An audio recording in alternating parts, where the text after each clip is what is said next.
On sait que l'homme est un être raisonnable, hein, et en partant justement de ce postulat, dès le commencement des religions, est-ce que c'est la raison qui a permis à l'homme, par sa propre réflexion, de découvrir Dieu, ou c'est Dieu qui s'est révélé à lui? Qu'est-ce que vous pouvez nous dire là-dessus? Qui veut prendre cette question en priorité? La position de l'islam dans le Coran, elle est très claire. Dans le Coran, Dieu dit une chose qui est assez incroyable d'ailleurs, pour même ce qui est pour la révélation. Il dit La tudrikuhul absar wa huwa yudrikul absar. C'est-à-dire que l'homme ne peut pas découvrir Dieu, c'est Dieu qui vient à l'homme.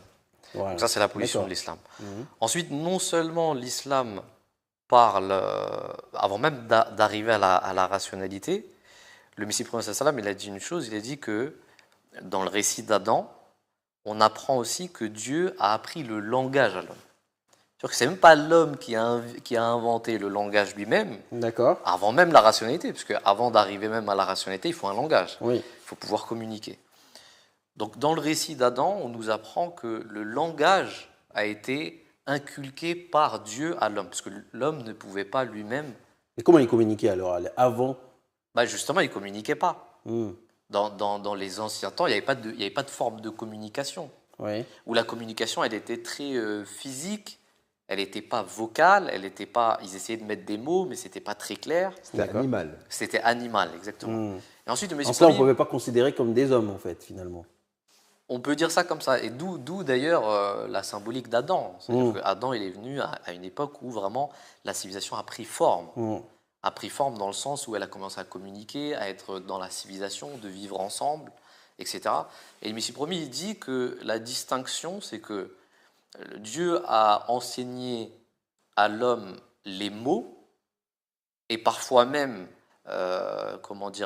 l'association des mots entre eux, mais ensuite l'homme lui-même a aussi inventé l'association de certains mots avec d'autres, ce qui a donné une forme de rationalité. Donc ça, c'est la position de l'islam.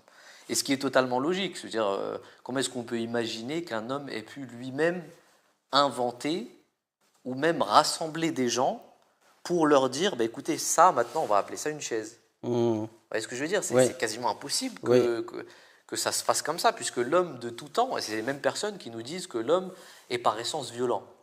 Et s'il est violent, comment est-ce qu'il a fait pour rassembler des personnes, pour parler avec eux, pour leur dire, attendez, il faut qu'on communique d'une manière ou d'une autre?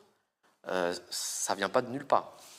Tout à fait, c'est un argument qui se tient. Mais justement, ça m'amène à me poser la question, mais est-ce qu'on peut imaginer que l'homme lui-même peut, à travers justement la simple réflexion logique et philosophique, arriver à la conclusion que Dieu existe, ou alors c'est uniquement par la foi qu'on peut l'expliquer? Ça aussi, le Messie prophète sallam, il en a parlé, et il a dit que la raison, elle peut amener à une chose, c'est que Dieu nous a donné une intelligence. Il nous a donné une intelligence pour qu'on puisse réfléchir. Quand on réfléchit, on peut arriver à la conclusion que Dieu devrait exister. Ça, c'est le cas, par exemple, de Descartes. Exactement, ou d'autres philosophes. Il n'y a pas que Descartes, mais oui, exactement. Avec toute sa philosophie, donc je pense, donc je suis. Voilà, après, exactement. on est arrivé à l'étape métaphysique où il dit si j'existe, c'est qu'il y a un être aussi plus grand qui existe. Oui. Donc, on peut arriver à la conclusion qu'il devrait exister un Dieu, mais on ne peut pas être certain. On ne peut pas arriver à la conclusion qu'il est certainement. Et ça, il dit, pour ça, la raison n'est pas suffisante. D'accord. Et donc, il donne un exemple qui est assez parlant. Il dit que les yeux, en fait, toute chose a une combinaison avec elle. C'est-à-dire que toute chose a été créée de pair. Et il dit que pour la raison aussi, il y a sa combinaison, qui est la révélation. Et il donne l'exemple d'un œil. Il dit, regardez, l'œil peut voir qu'à travers la lumière. Mais si la lumière n'est pas là, l'œil va vivre dans l'obscurité totale. Donc la raison, si elle n'est pas liée de pair avec la révélation, elle va aller droit dans le mur.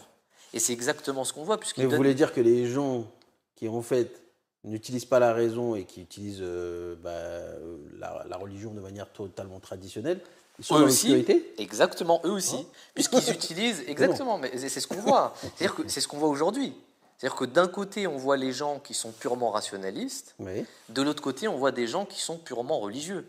Les deux donnent des extrêmes incroyables. Ce que vous avez dit, c'est très intéressant. Et c'est pour ça, d'ailleurs, le Messie promis a donné un exemple. Il a dit, regardez les philosophes, ils n'ont jamais été d'accord sur une chose. Pourtant, si la rationalité était une chose commune à tout le monde et qu'elle était la même pour tous, tout le monde serait d'accord sur une chose.